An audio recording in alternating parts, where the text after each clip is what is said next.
Yo, what's up mga boss? Today's video nga mga boss ay mag-i-invest naman tayo mga boss ng bago nating printer na makakatulong natin sa ating shop mga boss. Ang purpose ng bagong printer natin mga boss ay gagawin natin itong sublimation printer. Ito yung gagamitin natin sa pagprint mga boss ng ID lace, mag t-shirt sublimation at metal sublimation. Maaavoid din pala natin mga boss ang kanyang warranty dahil sasalina natin itong mga boss ng XTR Hansol Sublimation powered by Rochas. Naalala ko nga mga boss, nung panahon wala pa akong ganitong printer, ay tinatsaga ko talagang puntahan ang Recto para lang makapagpa-print mga boss ng sa sublimation paper. Dahil napakasarap talaga sa pakiramdam na may natututunan tayo at may naidadagdag tayo sa ating mga business. Isa rin sa mga natutunan ko mga boss na nakita ko lang din sa YouTube na kung may 1 million ka at may balak kang kumuha ng sasakyan, much better na 500 para sa sasakyan at 500,000 din para sa negosyo upang may pagkukunan ka ng income. Bakit nga ba tayo napunta sa sasakyan?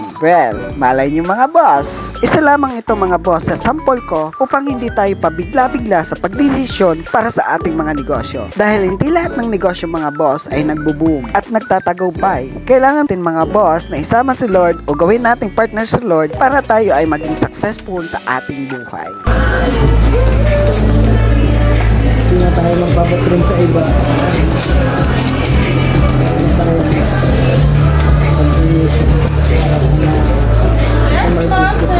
So hanggang dito na lang ang aking video mga boss. Pop-up! Salute!